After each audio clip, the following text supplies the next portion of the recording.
అమెరికాలో ఉన్న చాలా మంచి యూనివర్సిటీస్ డెడ్ లైన్స్ అన్ని క్లోజ్ అయిపోతున్నాయి. సో ఇంకా టైం ఉంది అనుకుని ఇంగ్లీష్ టెస్ట్ రాయడం లేట్ చేసి మంచి యూనివర్సిటీలో అడ్మిషన్ ని అస్సలు పోగొట్టుకోవద్దు. సో మీరు లేట్ గా అప్లై చేయడం వల్ల నచ్చిన యూనివర్సిటీలో సీట్ లేక నచ్చని యూనివర్సిటీలో అడ్మిట్ తెచ్చుకుని part time accommodation, flight tickets చివరికి లేట్ గా అప్లై చేయడం వల్ల వీసా రిజెక్షన్ కూడా జరగచ్చు. నేను ఒక యూనివర్సిటీలో డేటా సైన్స్ ప్రోగ్రామ్ కి లేట్ గా అప్లికేషన్ స్టార్ట్ చేశాను. ఇంకేముంది, లాస్ట్ కి వెళ్ళేటప్పటికి అప్లికేషన్ లాస్ట్ లో సీట్స్ అయిపోయాయని వచ్చింది.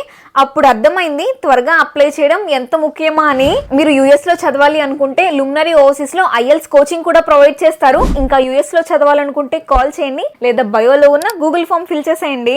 మా ఫ్రెండ్ ఫస్ట్ వెళ్ళిన consultancy blacklisted university apply చేయడం వల్ల ఇప్పుడు 13 సార్లు వీసా ఇంటర్వ్యూకి వెళ్ళినా తనకి వీసా రాలేదు. అసలు ఒకసారి వీసా రిజెక్ట్ అయితే రెండోసారి మనం వీసా అప్లై చేయడానికి చాలా కన్సల్టెన్సీస్ ముందుకు రావు. దాన్ని బట్టి అర్థం చేసుకోండి రెండోసారి మనకి వీసా వచ్చే అవకాశం ఎంత తగ్గిపోతుందో. ఒకసారి లుమినరీ ఓవర్సీస్ టీమ్ తో మాట్లాడి చూడండి, అది ఖచ్చితంగా బెస్ట్ డిసిషన్ అనే చెప్తారు 2 ఏళ్ల తర్వాత అయినా.